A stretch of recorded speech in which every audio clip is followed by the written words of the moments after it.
the past echoing into the future. And someone hearing this will be like, obviously. But for this episode, I wanted to speak about memory and how I find it's a clue to metaphysical mysteries of our realm. I will be using the notepad for this episode,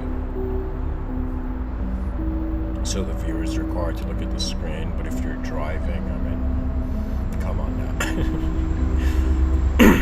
It's not necessary, but anyways. Pretty much for this episode, I am trying to open up certain sentences I've written and share new views with the audience.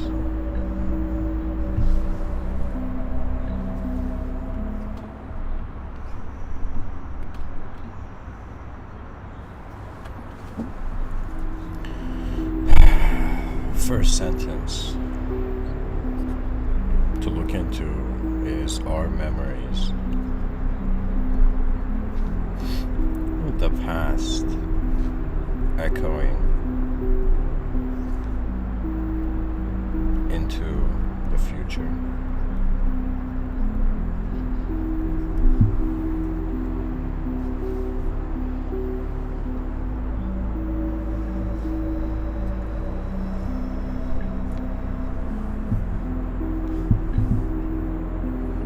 Pretty much 3 parts to this episode.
Okay.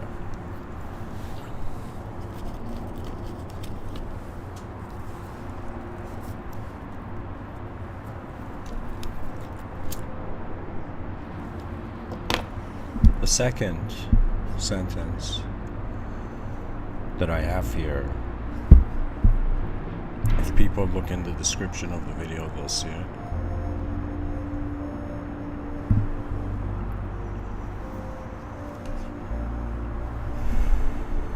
Is reality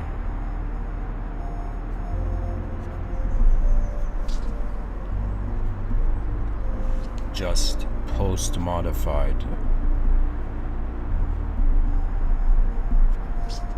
recycled memory sequences?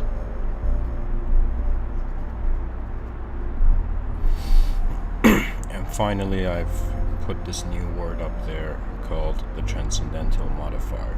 It's pretty much a cool way I acknowledge the concept of soul.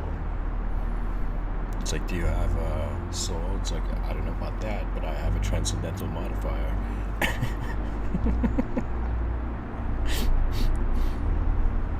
You know, people are gonna be like, does a transcendental plan come with that?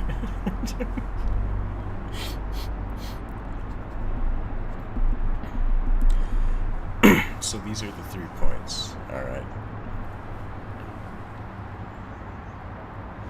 Our memories, the past echoing into the future.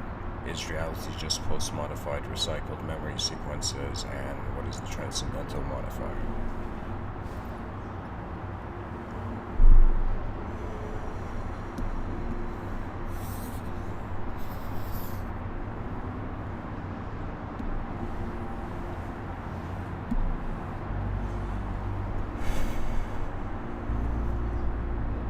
What is a memory? A good way of saying it would be a presented, content-based event. I mean, just by the nature of calling it an event, it requires to have content, you see. The nature of reality is that it requires to change. And how we can tell change apart is by something being there and fluctuations, differences, whatever's there changing.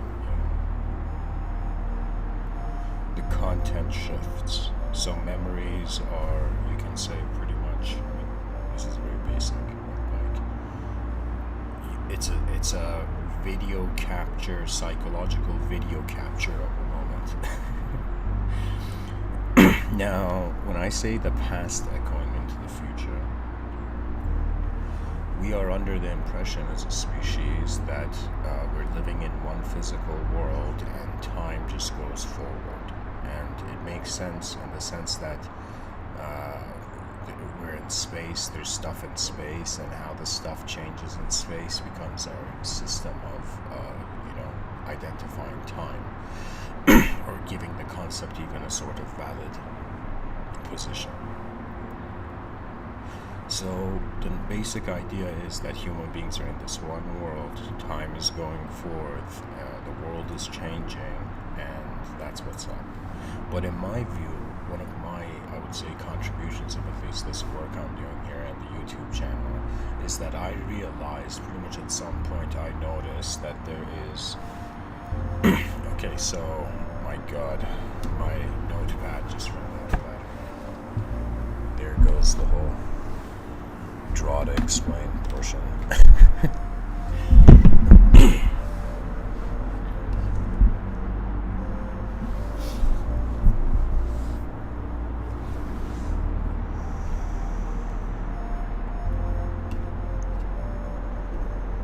You know, the thing is that when there's no notepad, at least the speed of the talk increases.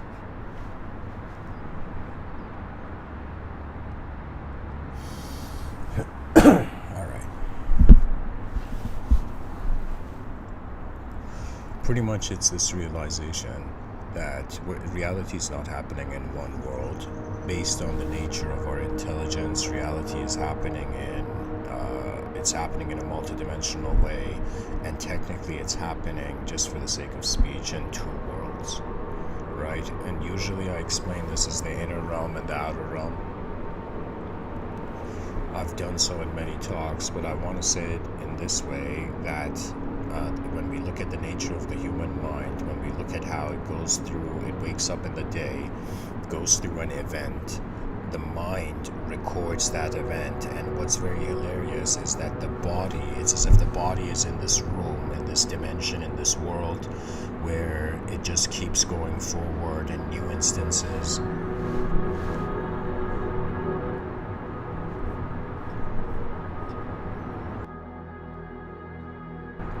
New instances of the body are there, but the nature of the mind is that, this is my personal opinion, from a Cartesian sense of, let's say, substance, mind, body dualism, I am considering that to my human intelligence,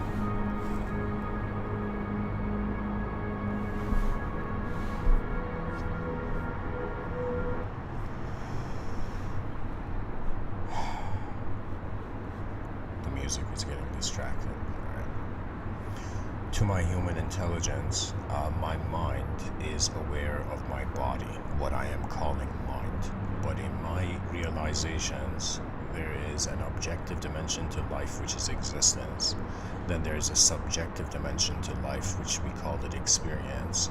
And these are like, it's like two worlds or two films that are synchronized. And imagine, like, you know, an actor being inside two films, and in one film it has permissions that it doesn't have in another film. So in front of our eyes there's limitations to what can happen through sequences of events, but behind our eyes our relationship with the event is different. In previous talks, I had mentioned that the mind creates the concept of time, and if we were to question, is the mind in time, it would be a sort of strange question where it's like that which is creating a concept, how could it be the concept? How could it be in the concept? So there is this view that our intelligence is beyond time, and therefore it can play around with time, right? Or it's beyond sort of the subjective imagination, and therefore we can imagine. So if somebody says, all right, the body is in time because the mind is generating the concept, or creating, simulating the concept of time, is the mind in time? And this is where it gets very interesting, because when I was saying there's let's say an outer dimension, an outer world, and an inner world, in the inner world our relationship with time is very different. You see that our minds are acting like, believe it or not, they're acting like time machines. That means right now I'm in the present, in this early Saturday morning, but my mind can remember yesterday, it can remember days before, it even has the permission to try to fathom the future, right? So the mind is not limited to time in the same way the body experiences it. Now, when it comes to what the human being is, early on in my life, I was really convinced by nouns. It was as if enough, where, a person was this, a person was that, But later on I realized that there's a motion to the world, and there's a dynamism, and especially when it's in a multidimensional setting, it's as if it's the relationship of two dimensions. It's the dynamic relationship of two dimensions. It's as if our subjective life and our objective life are in motion, and at certain times they become synchronized, and that's when a sort of concept of ownership can begin, right? We hear it especially in New Age communities, where there's this, in psychology also, where there's this notion of the ego, right? And what the ego is really planting a flag in the soil of the inner and outer realm. It's as if it's like a moment where the inner realms and outer realms aligns, and pretty much what the ego is the owner of the moment. But it tends to be a subjective ownership of the moment. Sorry guys, I need to find my battery charger and also charge the notepad, so just bear with me.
use the notepad again. But anyways, I'll continue.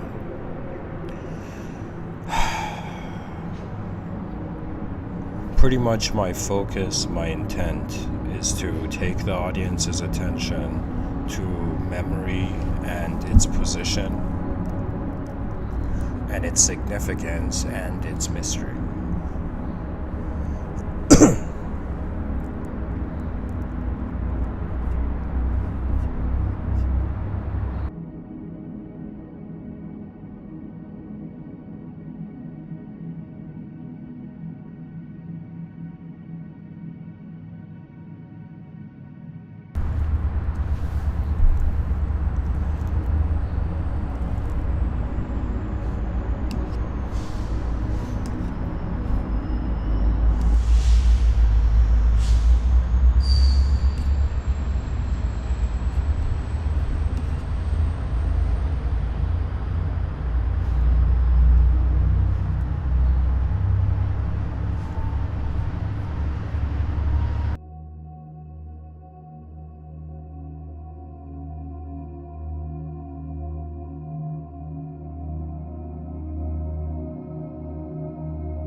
The idea, you can say, is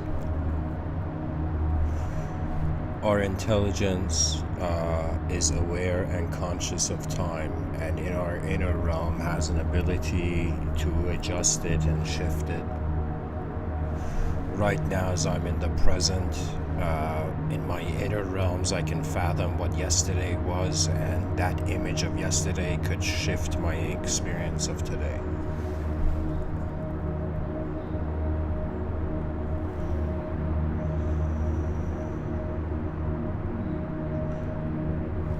When I wrote Is Reality,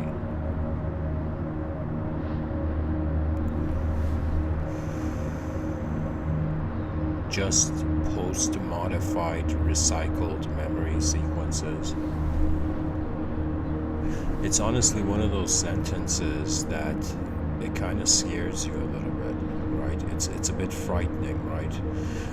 We are here living in this present as this human being, animated to such a degree with hopes, ambitions, dreams, right? And it's like on one level, we can take all of it to a materialistic perception and be like, okay, where it's the periodic table that's hallucinating creaturehood, right?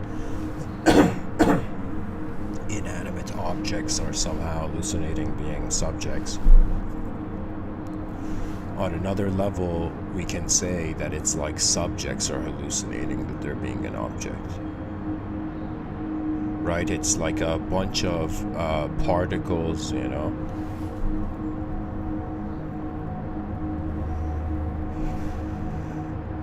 It's like a molecule made of atoms.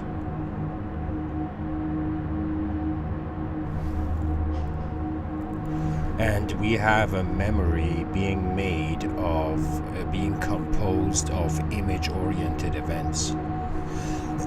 If I look at my physical existence, alright, I'm made of particles. When I look at my subjective experience, I am made up of events, you know?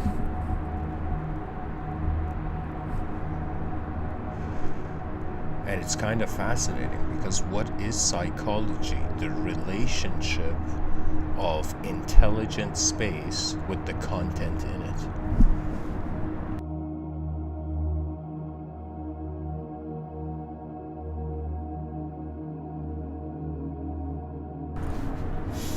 Now, when I say post-modified, like the recycling part is very obvious. We wake up, we experience moments throughout the day as events. These become memory sequences, and pretty much how we interpret or perceive meaning in the current phenomena is that the past lights up the meaning of the present for us.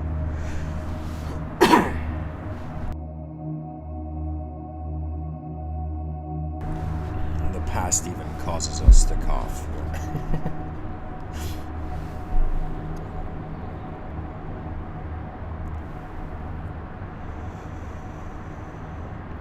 So the post-modified part is as if there is something additional. That means it's like we're not just an accumulation of, let's say, particles, and we're not just an accumulation of events, but in some sense, in the middle of, let's say, this objective and subjective spiral, there is a sort of directive, there is a commanding force, you know. Or maybe a better word would be like there is a directing force or a guiding force, right? For me, the mysteries of the soul has been pretty much what what moves intelligence beyond an object and a subject. I honestly feel this is when spirituality makes sense, you know.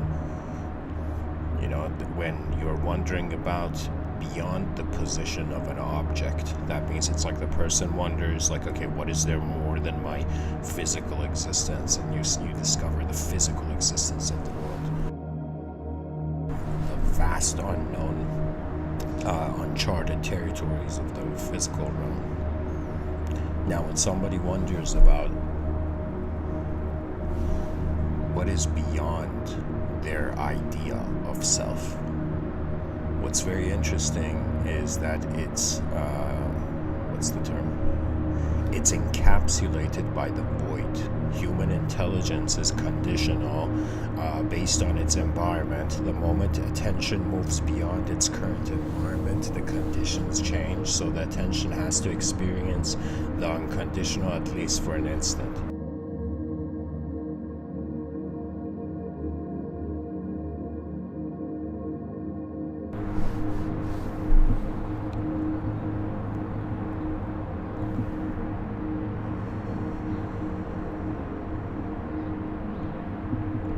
I look at the world, sometimes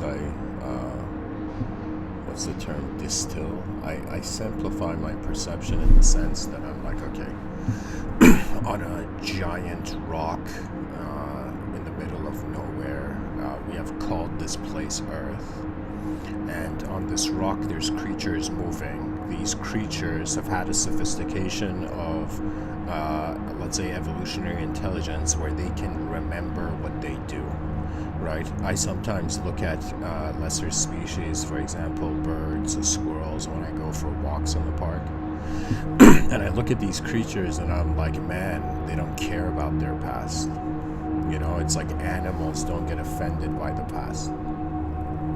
They have memory. I mean, if there's a bad experience, it like imprints in the brain of the creature. But I'm saying it in the sense that, like, they let go of their past because the significance of their intelligence is happening directly experientially rather than indirectly ideologically. We as a species have strange, it's kind of hilarious. It's as if like we evolved for 4.5 billion years, like in the making, just so we could become conscious of our suffering. From one angle, people would be like, is this the cruel joke of evolution, or is there something more?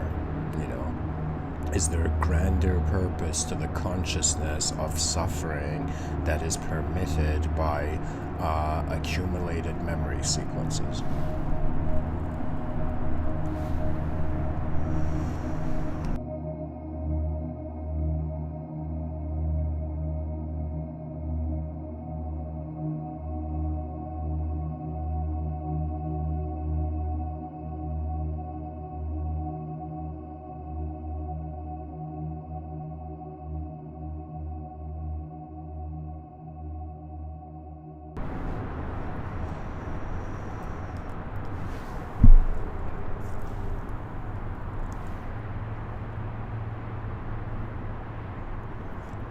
Consciousness can be said to be awareness of awareness.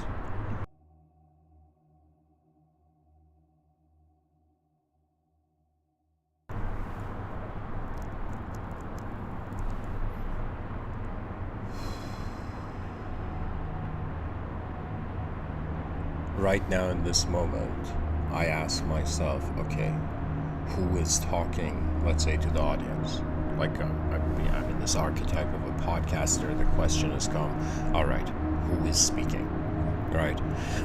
And the first answer is like what I physically see in the moment. The second answer is what is subjectively motivating my physical existence.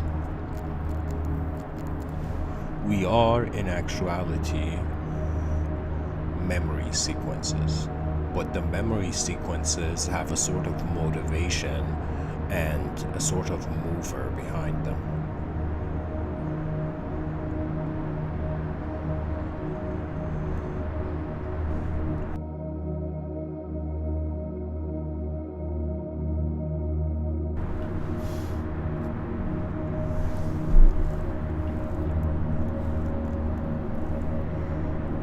So what I'm trying to say is that question, is reality just post-modified, recycled memory sequences? On some level, due to how the post-modification is happening, it's as if the answer would be no, we're not just memories. Similarly, it's as if, like, let's say there was a human, okay, let's say we look at a statue of a human being and we look at a human being, right?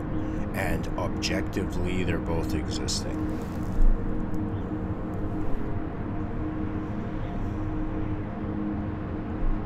But subjectively, it's as if, or even more than subjectively, I'll say it this way, like, what moves shape seems to be beyond shape, seems to have access beyond shape.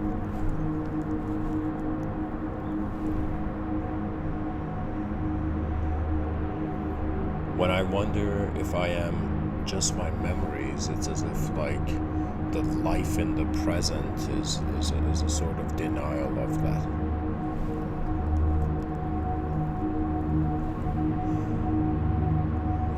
We can say time was a discovery. We can say the future was a discovery.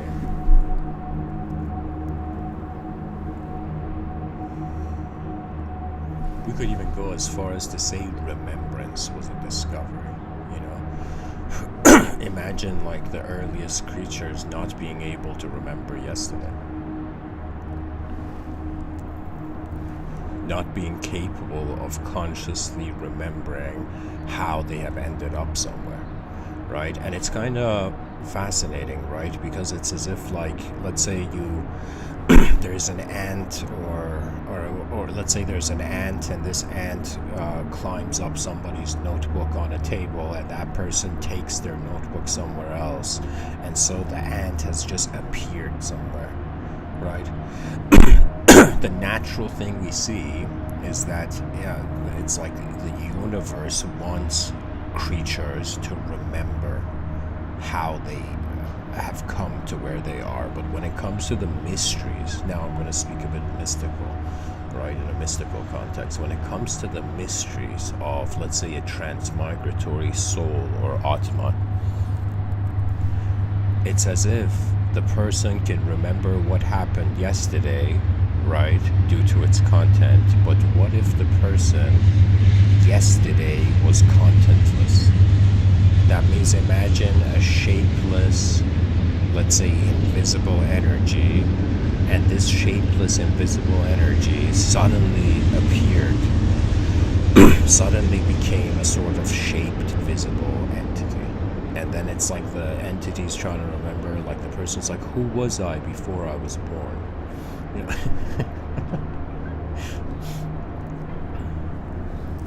It's like somebody who remembers their past lives, like the Buddha was known to remember all his past lives. It's like somebody who remembers their past lives. They're like, man, I can't complete my resume.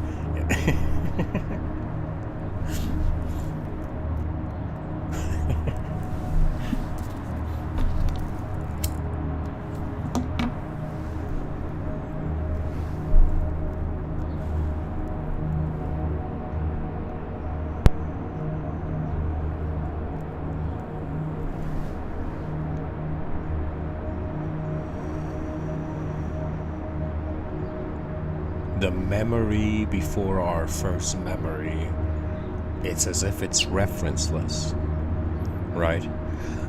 It's like that ant getting off the notebook that's been relocated and being like, where am I? I don't remember how I got here.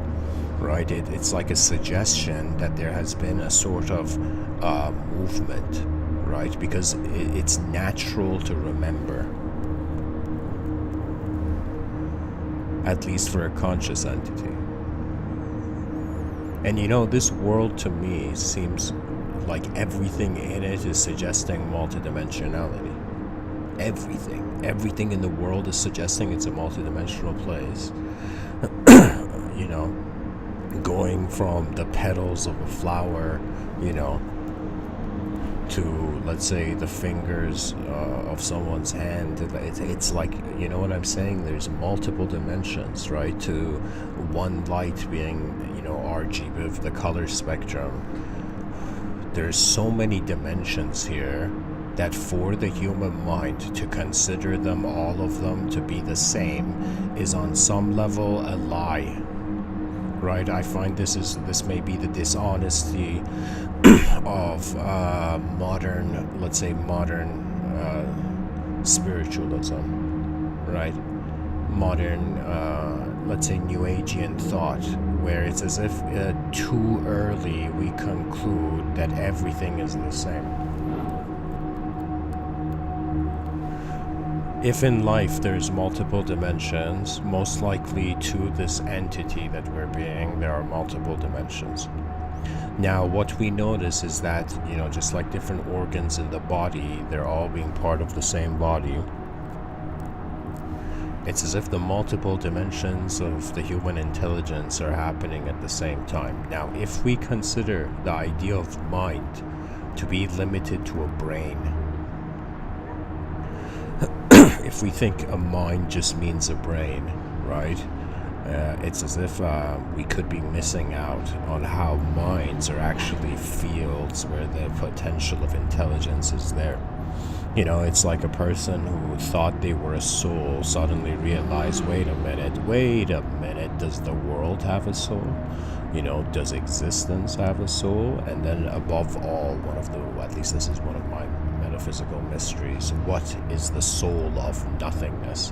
What is the soul of emptiness? What is the soul of the void? And of course, these questions, their answers, you know, some questions have experiential answers, and some questions just have ideological answers. You know, the ideological answer is enough, but the experiential answer means that there are unknown variables that, if made known, shift the experience.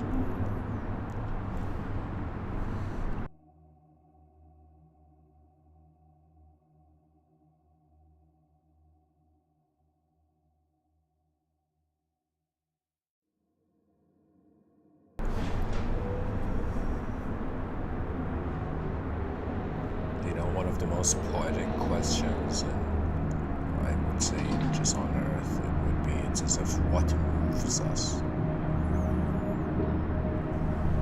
And I would say even a deeper question would be like, what moves an object and a subject simultaneously?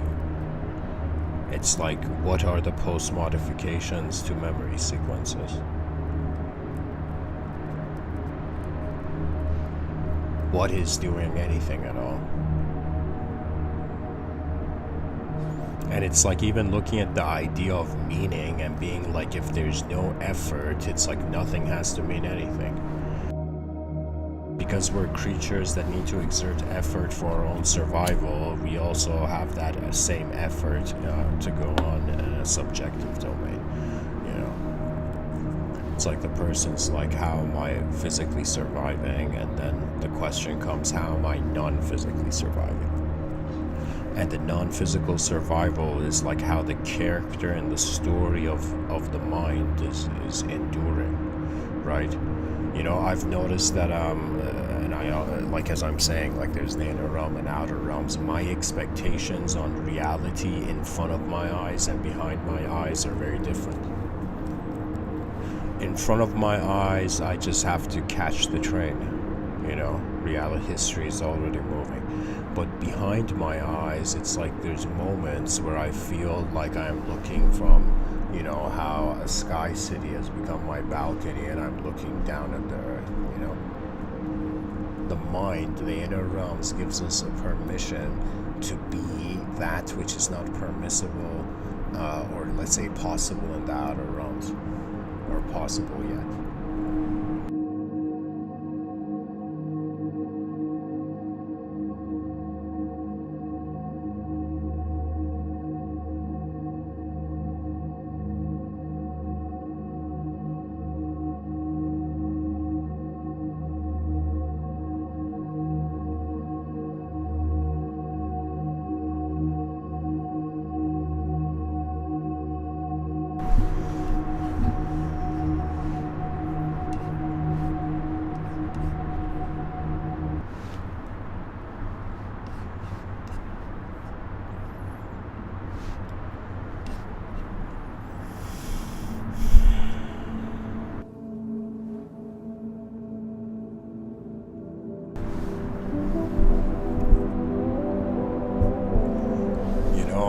I feel I'm alive in that point in history, a very historic moment. I'm being alive. You know, people may in the future, or I don't know, people may look at 2022 and be like, man, it was a mediocre point in history. But I would, but I would tell you that it's like one of the most incredibly historic moments where we are on. I think the term is precipice. We're literally experiencing one of the, you could say, last cherished natural ways that the world is existing. If people look at, the change of life, it's all in where the attention of the human species goes. The destiny of our species is really the destiny of what pulls our attention. If human beings and their attention is pulled on relying towards technological means to solving problems of the nature of their world, they will become technological entities.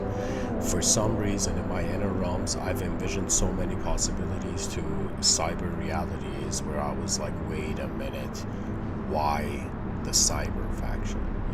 Why has my mind looked at nature and considered its continuity to be through technological means? And you know what I realized?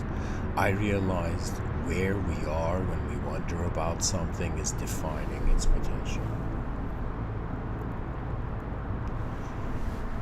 Who knows if technology and language had never happened, maybe we as some sort of silent natural organism would have tapped into some sort of collective consciousness, It's as if we became conscious of the ecosystem that we're in it, but it's as if we as creatures still have not become consciousness that we are the environment, Imagine, treating every person you see as a world. It renders people no longer as good and bad. It's like no longer you can say a person is good, a person is bad, a person is this, a person is that. It all goes away. You just see that there is a world that is being the individual. Pretty much another way the inner realms and outer realms can be explained is the inner realms is how the outer realms is how the whole world is being you, and the inner realms is how you are being the whole world. The mind did a very slick, street smart move in evolution, I would say. The human mind did something so slick. Right, it's as if like let's say the initial contact of a conscious entity with an unknown world is that, oh my god, it's so unknown and empty, what do I do with it? It's like the world is too big for us to just limit its meaning to what we see, right? But the first human beings, I feel that what it is that they were overwhelmed by the unknown. I would say everybody's fears. Right? Anybody who has a fear of anything, any kind of fear. This is a bold statement I want to say, but it all comes down to fear of the unknown. And fear of the unknown means that the only way you counter that fear is by trusting what you know now, right? Imagine, imagine a time traveler scout from the future. Time travels back to like 2022, right? And it's in the curiosity to see how the ancestors were. And that time traveler comes and sees it and says, oh my god, in 2022 the species did not trust the moment to even build the future. People are still at this, I would say, at a point where I was even saying it in an earlier episode, right, where it's like the species is being defined by its past more than the potential of its future. If somebody does something bad, we say that's a bad person. Somebody does something good, we say it's a good person. But that's based on the past. When you look at the future, nobody knows who someone will be,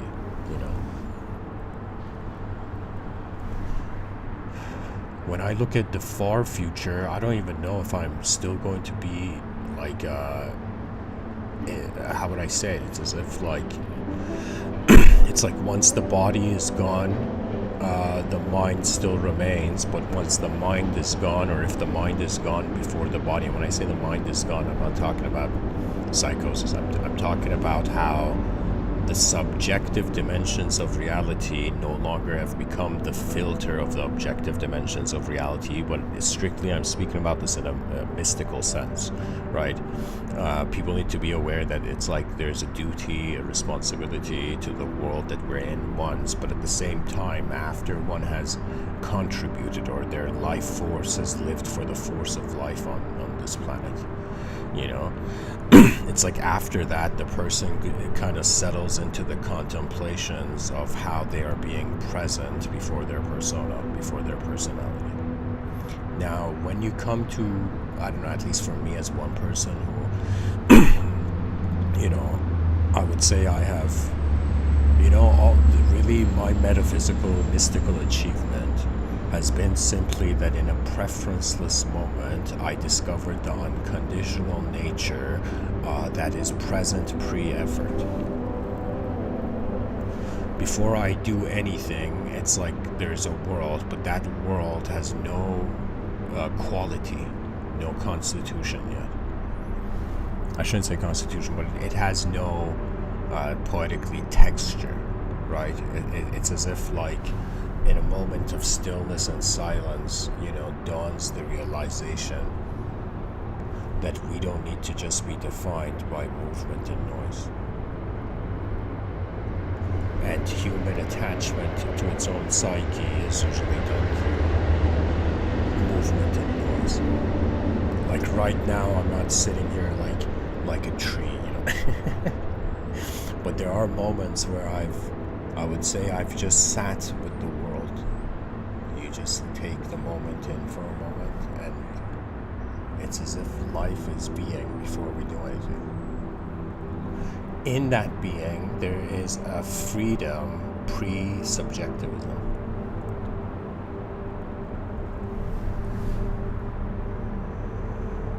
It's as if before we are thoughts that suffer, we are, the freedom of space. And when the species forgets that freedom of space, you know what it is? It's like the species was tricked and it didn't question the trick. It's like eyes opened in the middle of nowhere, and what was first fed to people was accepted. This might be a strange thing, but survival can also be a dangerous idea. Do you know? That means it's like it's in regards to surviving for what aim? If right now the species just wants to have the human personality echo till the end of time, then in the future it becomes plausible we just convert our intelligence towards a sort of technological immortality.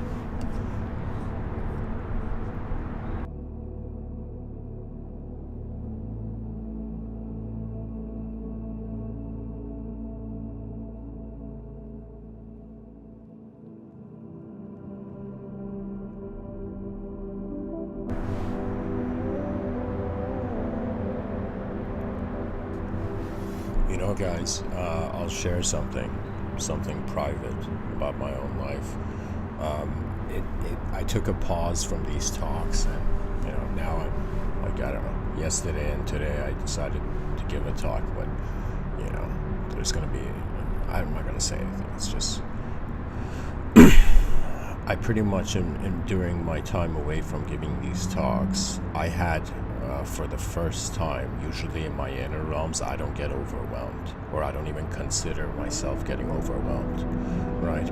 But there was a moment where it's as if a person looks at something that shouldn't be there, but is there, and is shocked, and layers of shock arise. And suddenly the person kind of realizes it's like their presumptions on the phenomena are not the actuality.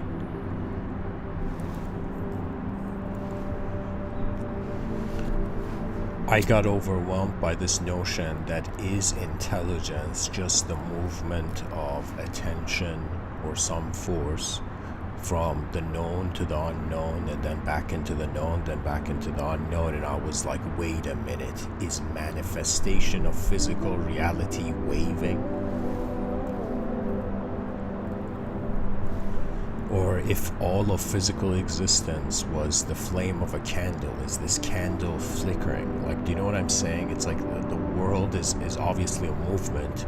Consciousness is awareness of this movement.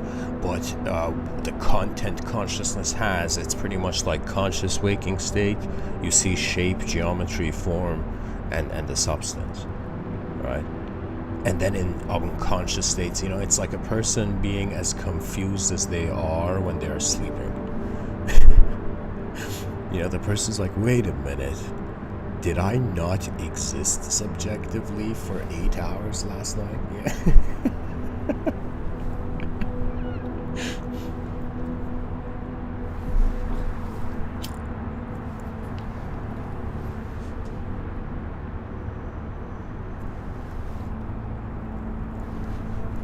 I got shocked that, not that there is no meaning, but that it's a constant, dolphin jumping in and out of the water of meaning. And after some point, the person questions why there should be effort. It's really fascinating when we realize, like to some degree, activity is motivated by its consequence. And if the consequence is not important, the activity doesn't happen. It's like if we're not fascinated by a potential effect, it's as if we don't cause emotion.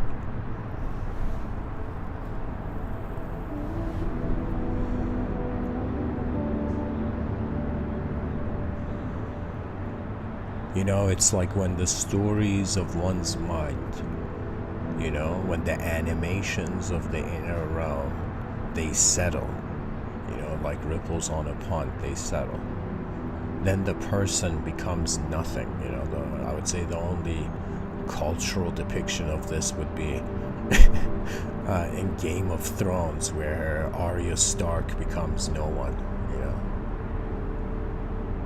It's like when you become nobody, then you can technically be able to at least view anybody.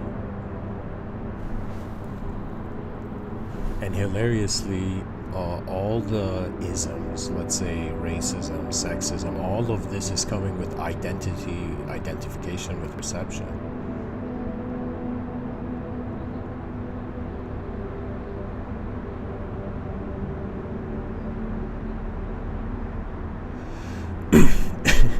And I guess what I'm trying to say is psychology a reaction to the void? It's like light hit an object and a species began to suffer.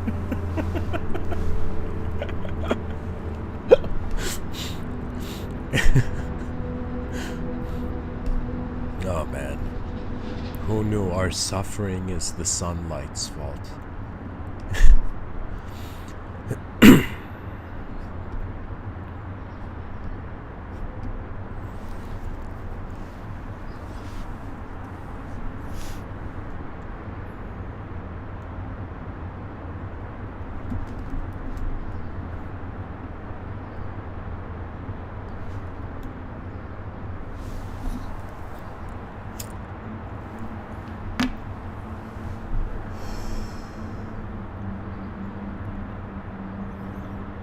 You know, I would say maybe like 80% of suffering on this planet is just unnecessary.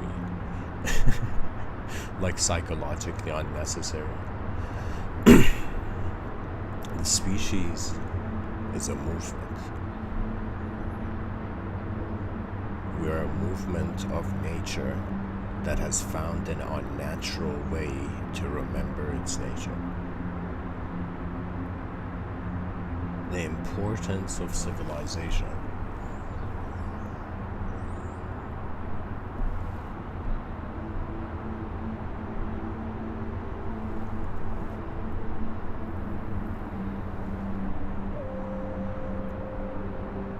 Is the effect we select. It's as if conscious attention exists to make a decision. Isn't that remarkable? It's as if we have been born, everybody's been born for a specific decision in history.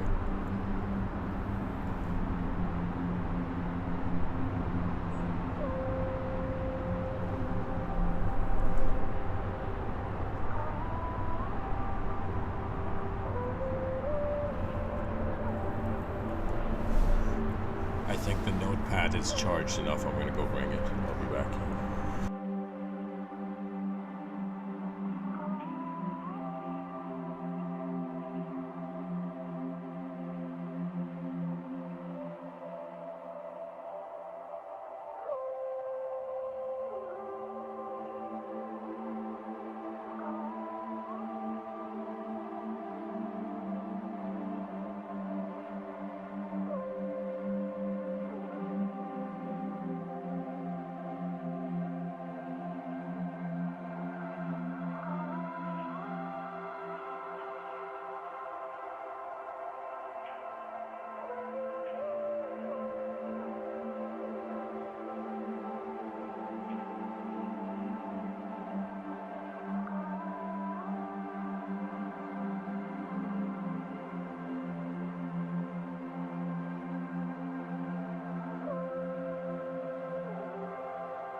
Okay.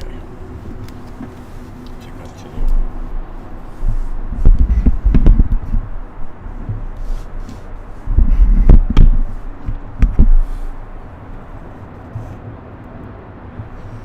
We have a human being.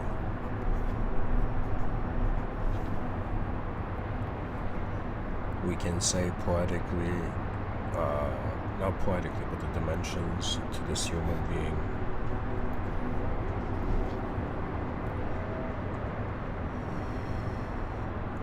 We could say it has an existential dimension, and it has an experiential dimension. For the experiential dimension, we discover language,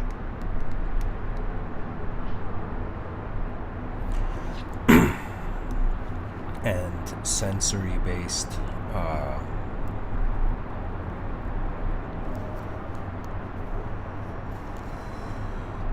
we find language and we find image. When we look at existence, we find image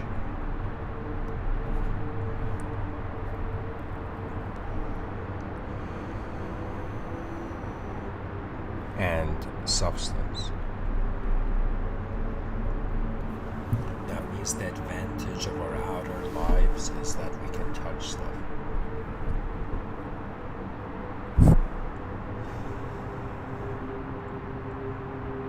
We have a sort of system to move through, a system to move in. All of the ego, the person's subjective character, it goes down to pretty much the evolution of the idea of themselves in this lifetime. You know, we can see an evolution to objects, but an evolution to subjects would be like how this object chose to see itself and how the accumulation of all of its memory sequences, you know, it's like where has that led? So the ego self, it's made of language, and the image of ourself. Now this is something very key here, I guess.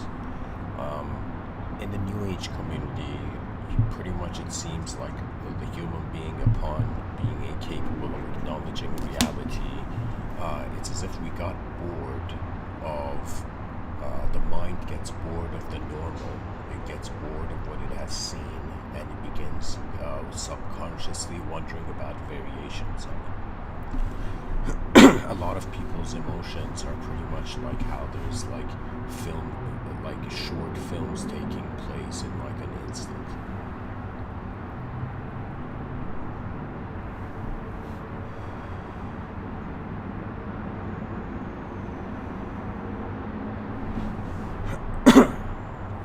There is this story, I'll just say it quickly. Pretty much there's this guru back in the day sitting by a tree, has a bunch of disciples, tells one of the disciples, you know, gives him a bucket and says, go bring water for everybody from the river, right? And the disciple says, where's the river? The guru says, just, you know, follow your intuition. You know, it's like, what have you learned so far? And the disciple, you know, follows his intuition, his ears lead the way, and he finds the river, and he puts the bucket in the water of the river, right? And as the bucket's being filled, he looks to his left and he sees like the most beautiful woman he's seen, right? And back in the day, kind of marriage was like, you know, very straightforward. So this disciple lets go of the bucket as if forgetting his past, sees this beautiful woman and goes up to her and says, I want to marry you. And what happens is, you know, women's rights hadn't, you know, evolved. Pretty much he has to go speak to the father of the beautiful woman is very smart, and she says that you got to come and talk to my father, get his blessing, and I'm going to be listening from outside the door. And long story short, you know, the man goes, he speaks to, you know, his future father-in-law, and the father-in-law, the father of the girl says that the only way you can marry my daughter is if from this moment on you don't leave this village, and I've never had a son, and you have to become like my son, and when I die I'll give you all my lands, you know. And it's as if this disciple has forgotten about the guru, the water, everything, right? And he just says yes. The moment's too, his heart just, pulls him to that moment, and he says yes. And what happens is that years go by, he has kids, and one day the father-in-law also passes away. And he's standing on this hill with his kids and, his wife, and suddenly the tsunami comes, and he's become like, the landowner of the village or whatever. And so the tsunami comes, and strangely, his children fall into the water, and the wife falls into the water, and he's just standing there in shock, right?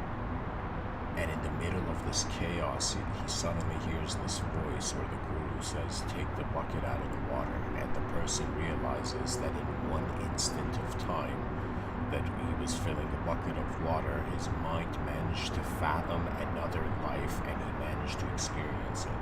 Right, so the idea of this is that it's like when I said short films, and before we make a decision, it's like a lot of our emotional engagement with reality. It's based on the consequence of it in our minds. Pretty much, I think this isn't said often, but it's like how you envision the future suggests your intelligence. Intelligence is not just based on the past. Like, there is a reason, probably beyond our reason, that we can imagine. That means it's like something real, evolved, so we can acknowledge the unreal, which renders a purpose to the unreal.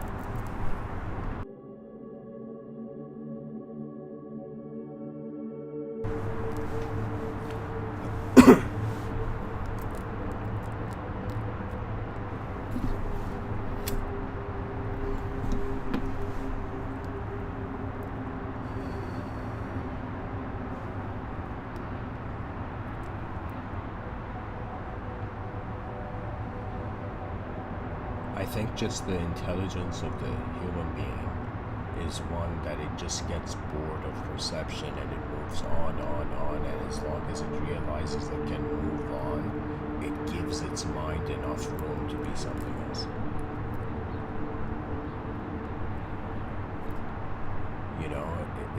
I see, for example, in religious, let's say in a theological setting, people say have faith in God, right? But when God is put, let's say, the concept of like the creator of the realm, and when we look at the realm and realize everything's going towards a future,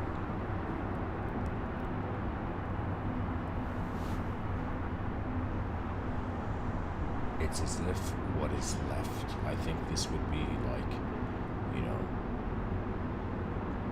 poetically, the future's religious attitude, where it's as if have faith in the inconceivable future.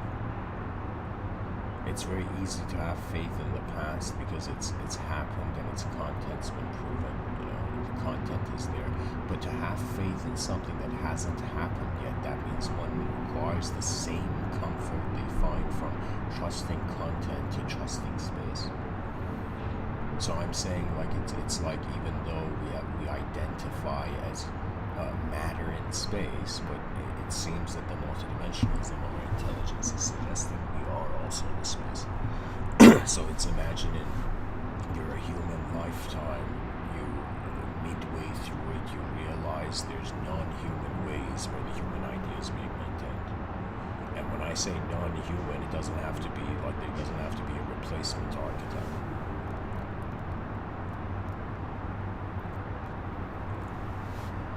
Pretty much silence and stillness and observance are the gates to this recognition that, just like how we have faith or comfort and certainty, and like right now I'm moving my hand in the air, for demonstration's sake, but what I'm saying, like, it's like the same comfort I have knowing that I'm a biological biological entity and this intelligence can move.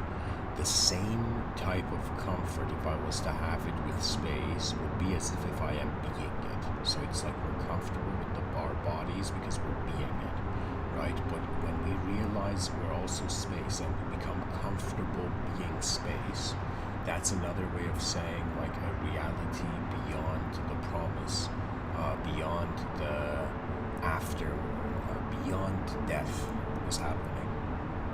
Right, because the question comes, okay, if there's death, which is a suggestion to an ending, it's like what dies?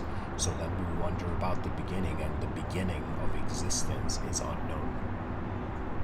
It's as if is the unknown in a known way dying? Like it doesn't make sense. Is the unknown ending in a known way? And the idea is that the nature of the unknown surpasses the dimensions of the known. And it's another way of saying knowledge is like a square and the unknown is like a cube. And so there are different planes of being. Now the mind is so sophisticated, like a kaleidoscope, it can choose to impose for itself various structures of multidimensionality. Pretty much what it is, it's like what you can see, whether in your inner realms or outer realms, you can be, right? Let's say somebody goes and watches this film, and in the film, the main character thought they were human, and they realized they're an alien. Okay, like it would. So that person would see that film, come home, and subconsciously, the mind would try to fathom the self-reality of that image, and like the person suddenly imagines and visualizes that they're, from the Andromeda galaxy. So what I'm trying to say here is that the mind can suddenly create the architecture. And sometimes, it's like they say a picture is like worth 1,000 words. I would say an emotion is worth 1,000 films. Like the knowledge that is carried in one instant of sincerity surpasses the, let's say, eons of accumulation of, let's say, knowledge and insincerity. Because ultimately we designed, or I should say this way, we find ourselves in this world to be ourselves. And the danger of survival is, in some sense, at least based on the value system we impose for that survival, it's that the person becomes insincere. That means it's another way of saying outer extinction, we physically can't survive. Inner extinction happens when there is so much indecency that decency is forgotten. That's an inner extinction. That's failure.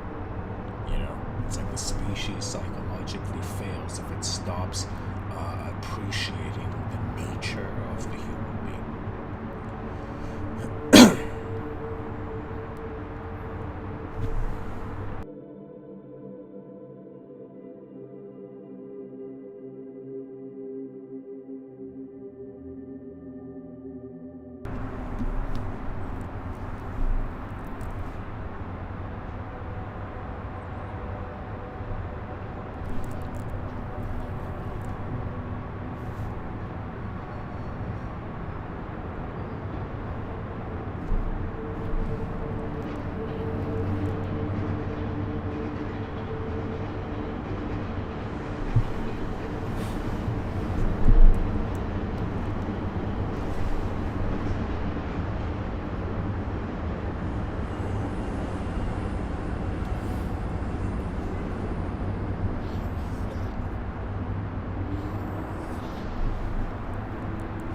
Let's call this mind, and let's call this body.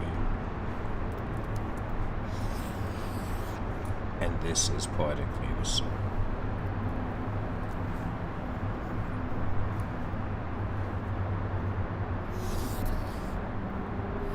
And this, let's say, the inconceivable God. So it's like from this starting point,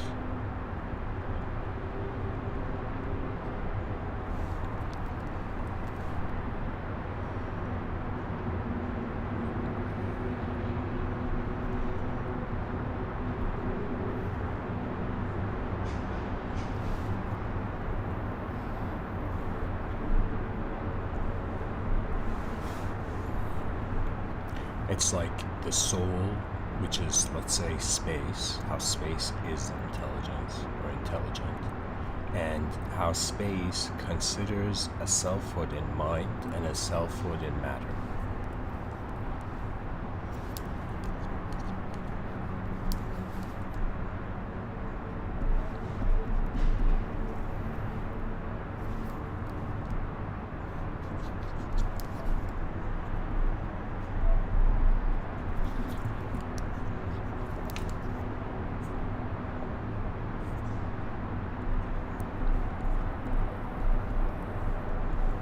So think of it this way: an attributeless, intelligent space enters a physical dimension, and simultaneously, I consider, also enters a non-physical dimension. It's as if the soul is born in two worlds, poetically.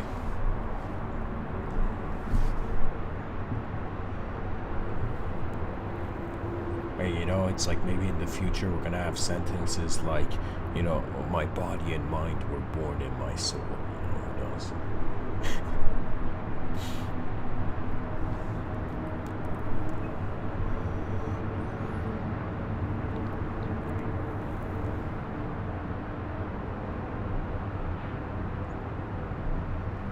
When it comes to the non-physical notion, I would say a secular way to acknowledge the non-physical is like to consider an energy field, right? So it's as if like some power, let's say some mysterious unknown variable of a power force, it enters in some sense, like it's tasked with maintaining physical being. You know what it is? It's kind of like there's this transcendental mind, and this transcendental mind is modifying the physical and non-physical. So it's as if we are here on Earth thinking we're just objects or subjects, but it's as if something beyond the object and subject is simultaneously coexisting. It's as if the soul is projecting the composure of matter, and at the same time it is also projecting it. You know what it is? It's like our invisible dimensions are the context of life. Our visible dimensions are the concept of life, the main thing. Not the main thing, but where our attention starts.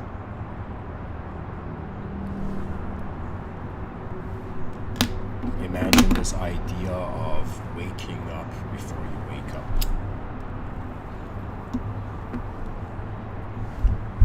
To wake up before waking up is another way of saying you knew where you were before you woke up.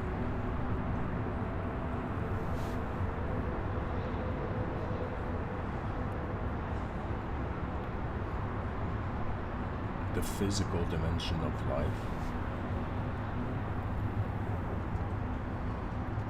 it is geometry position, or how the geometry of something suggests its position. But on some level, it's like our relationship with actual shapes, you know.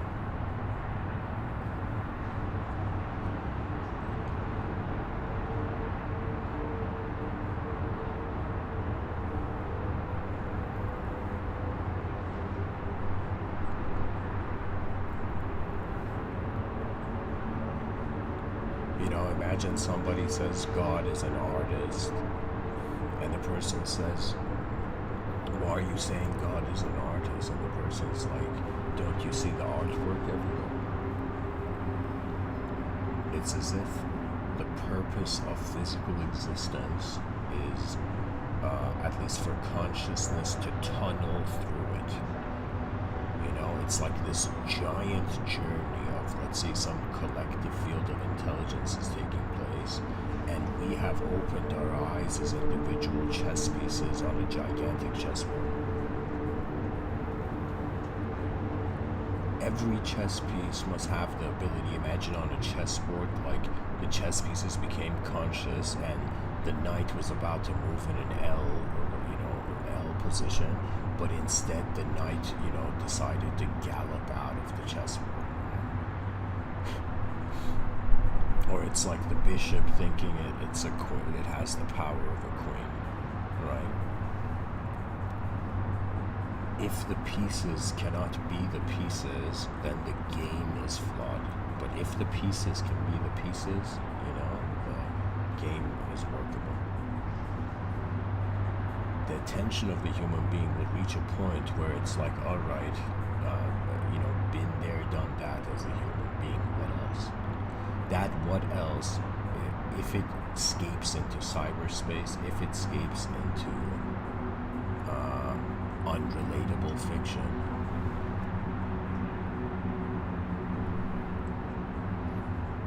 you know what it is? It's kind of like the species has to keep its balance in its inner realms, but by finding more of a mystery to the human design. It's as if we become fascinated again and new with our own intelligence as a species. There's powers that come with being part of a species.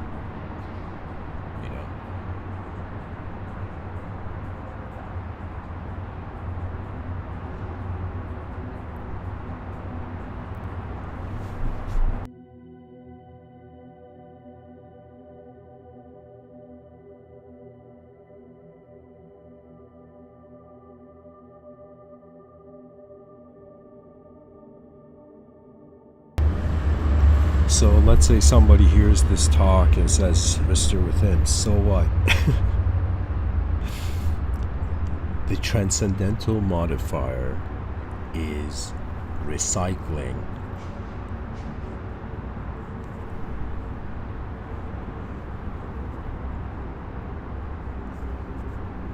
memory sequences.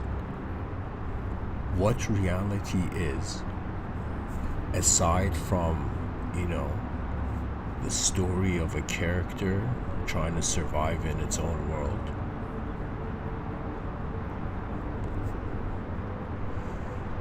it's as if the future will come anyways. It's just our ability to choose how it enters the present.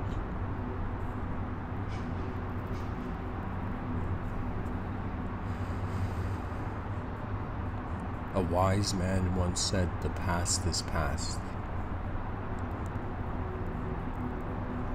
Beyond our past, if we ask ourselves, let's say right now, whoever's listening to me, just for a moment, just fathom as if you had the most perfect past. Imagine you were someone on this planet where everything you've done has been perfect from the beginning. That means there's no problems, no regrets, no guilt, no anxieties, nothing, right? Nothing from the past. It's as if the past has been perfected. So once the past is perfected, it's as if the person's like, all right, I was perfect in the past, but what about the future? That perfection of the future is achieved through direct, experiential, and instantaneous engagement with the unknown nature of reality. That's the courage that this modernity needs. People don't need the courage right now. The courage to, let's say, go in the street and protest. I understand that, but on some level, it's as if to me, it's like what moves bodies, and it is minds, and what moves minds, and it is stories, and what moves stories, it is experiences, and what moves experiences, the conscious effort to receive.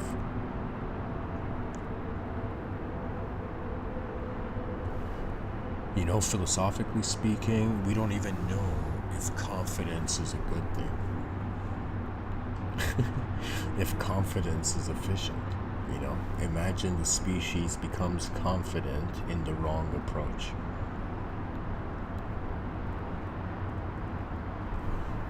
For me, history is a force that cannot be stopped. They say patterns in history repeat. Terence McKenna, I believe he coined the term archaic revival. the idea that the past, again, like that dolphin jumping in and out of water, it just resurfaces. So really, the most proper life, and to truly build an advanced civilization on this earth, we gotta be conscious that it's happening through different waves. So what it is like it's like one world, but there's many ways that we're looking at it simultaneously. The contentment of seeing, right? Something I, playfully, but with some degree of seriousness, right? I often think about like the Abrahamic story, right? And let's say the Garden of Eden, and this idea of like man did the wrong thing, made a mistake, and it's like, Adam was a sinner. So I was thinking about that notion that when God came to man, let's say to Adam and Eve, and was like, what have you done or something, right? It's as if like in that moment, Adam and Eve did not contest. They did not rebuttal with like, God, you put us in a garden with, an apple we shouldn't touch. Like, why are we here in the first place if we're not supposed to have it, right? There was no, God blames man and then man blames God, right? It's pretty much man made a mistake, he accepted it, and now he's being tested for his return, for his redemptive return.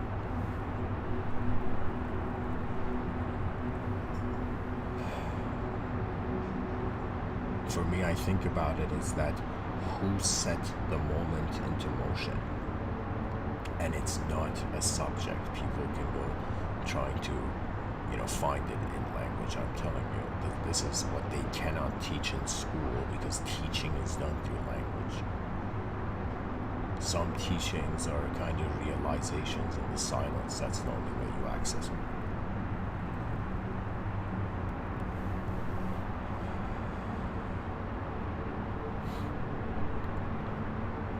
And so the question, let's say, comes that a multidimensional intelligence, a multidimensional being, is wondering, okay, I'm experiencing multiple dimensions to my life, so what's the point? And in some sense, like all these dimensions I see to my life, how should I conduct myself in each dimension?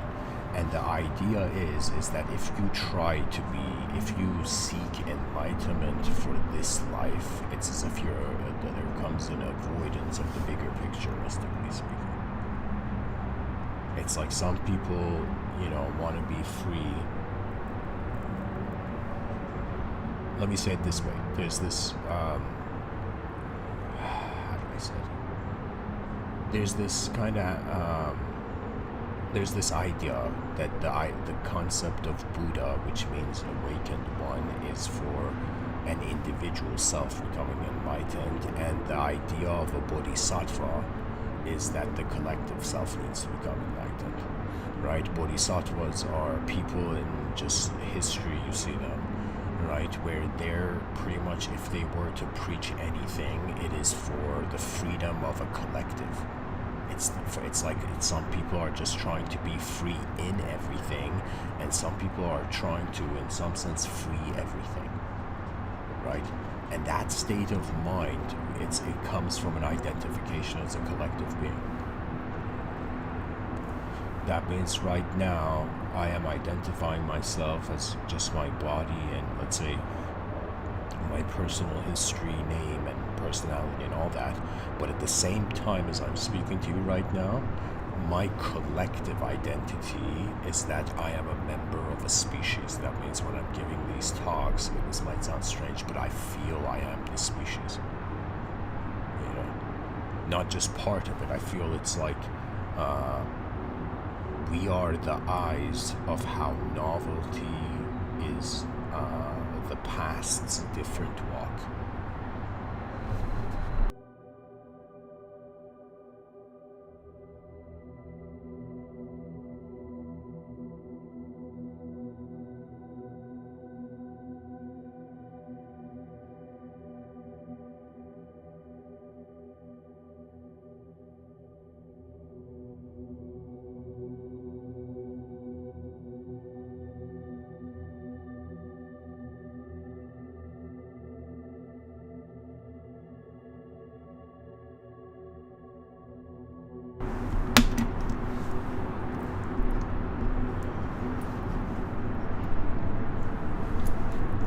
pretty much, what do we do?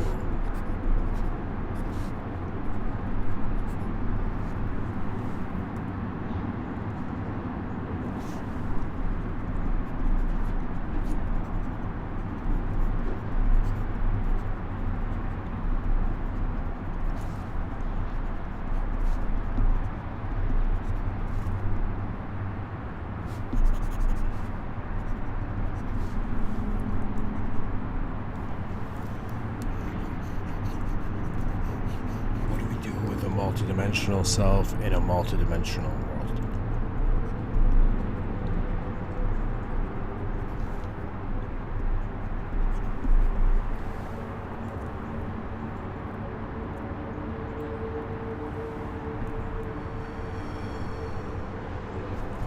We come back to the idea of the human attention.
So, to summarize, 3 considerations.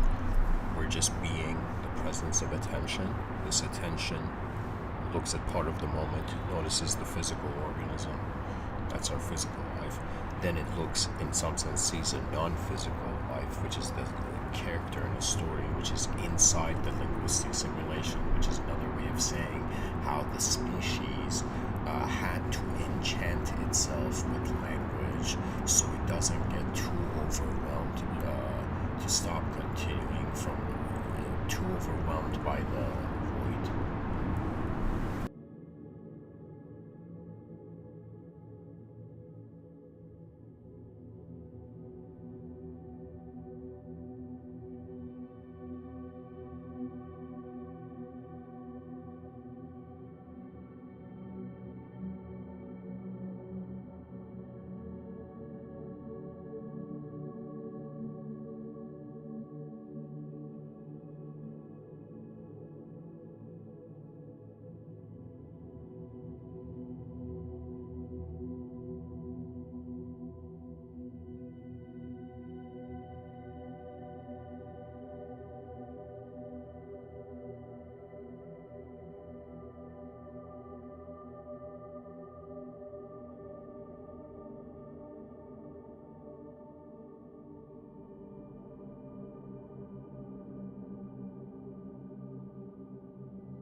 Guys, I don't know if this was on mute for a couple minutes or I just hit mute, but anyways.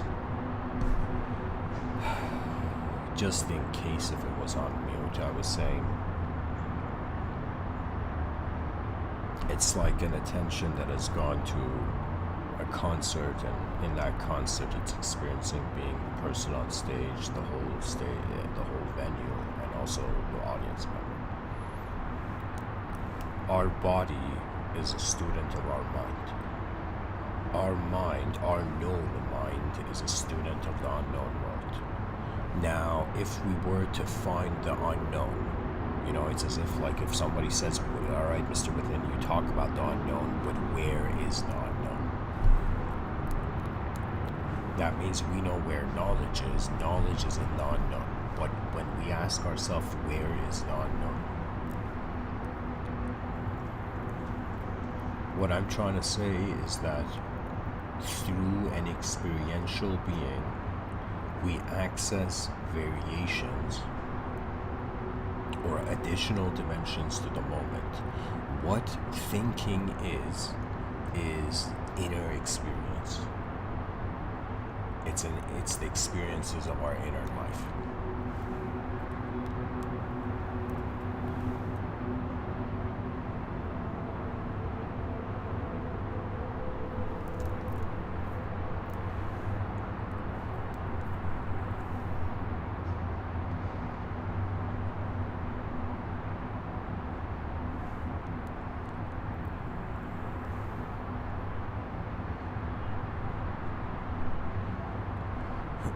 The unknown witness can just be. That means when it comes to comprehending the unknown, only when you are it, you can know that you're in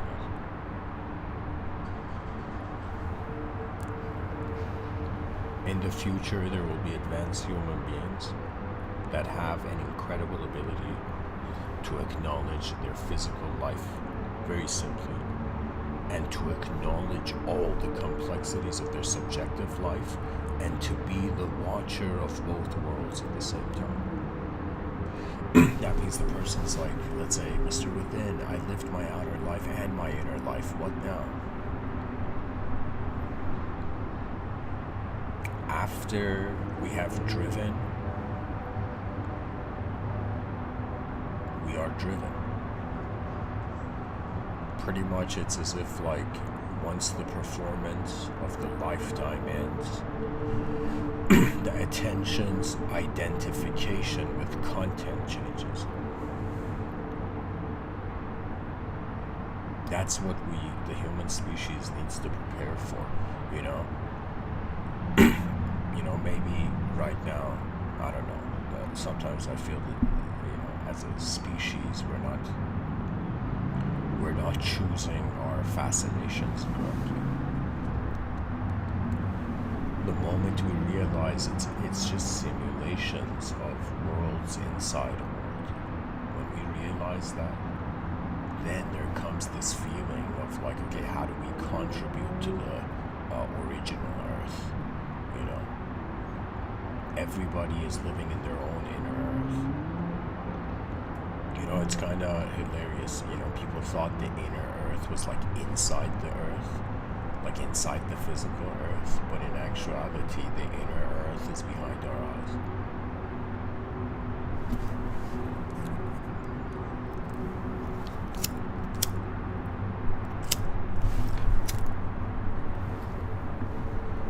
Right now I'm thinking even better than me saying inner realms and outer realms, is I should just say the inner Earth and outer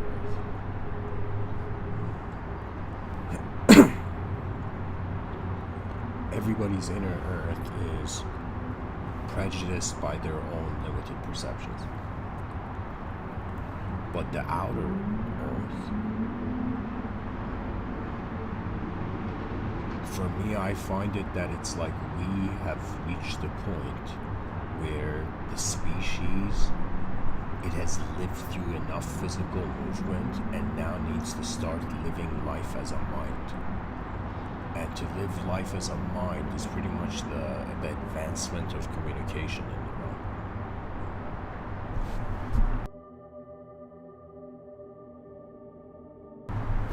It's as if the great question of the lifetime: do we use what we're given?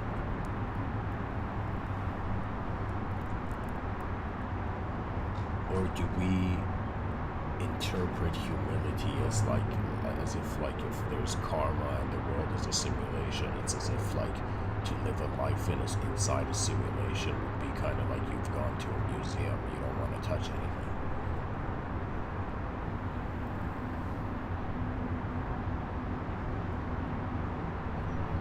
That means people can choose if their life wants to be a walk in a museum, or in some sense they become the eyes of the designer's table.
Let me say it this way. Every person needs to consider 3 strategies as if like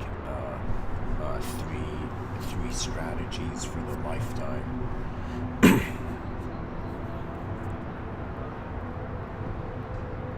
A strategy for the physical life, a strategy for the non-physical life, and a strategy for the unknown witness.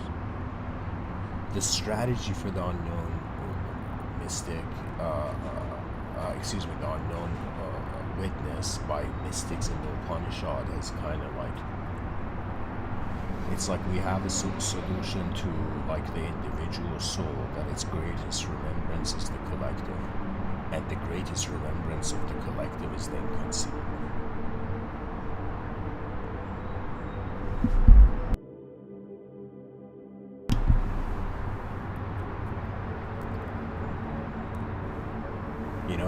Another question that came to my mind right now, it's like, rather than where is the unknown, it could be like, where is everything? That means if everything became conscious and was like, where am I? Being defines our doing.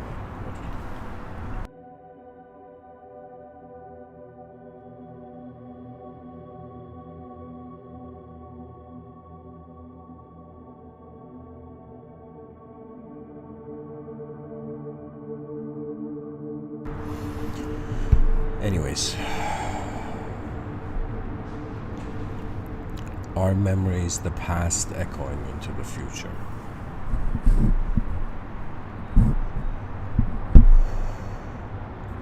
Is reality just post-modified, recycled memory sequences? And is the Transcendental Modifier the unknown mover of all that is known in the moment? Because what moves a subject, or let me say it this way, what moves an object seems to be beyond an object, and what moves a subject seems to be beyond the subject. So it's as if like movement is mystery.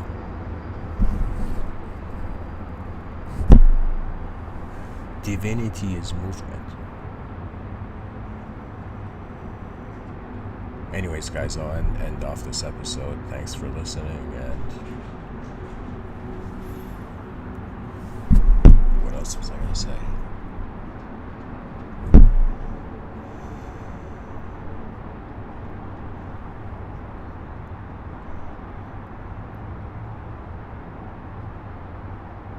Freedom from freedom is the ultimatum of freedom. We can say freedom of the world is the ultimate freedom for the world.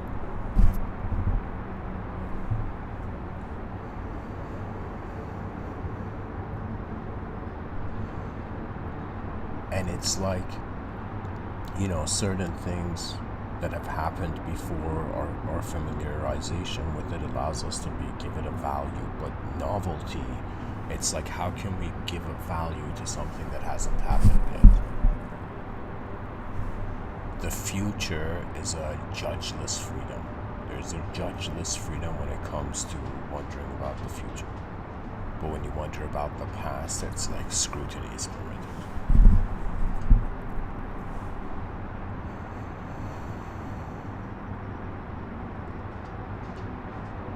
Wonder about why there is something here at all, and the mysteries of the realm become uncovered. We are at a point in history where more than answers, we need questions. Questions are becoming the signifier of intelligence. And everybody's inner realm is different. What that means is like how, just like people like different kinds of food, it's like people's preferences for understanding is also similar. The style of our intelligence is for, it's one of the, I would say, joyous discoveries of life. It's like the privilege of consciousness. We are very lucky to actually find ourselves in the unknown, because the concept of the unknown justifies it, right?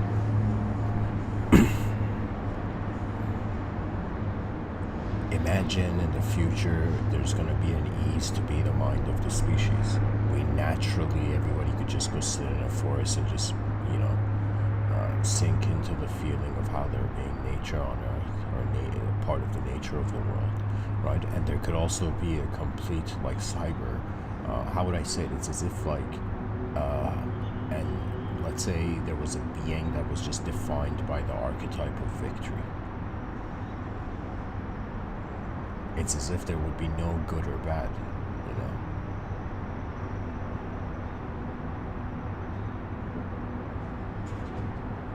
The victory of eons into now. Anyways, guys, thanks for listening. Much blessings and namaste.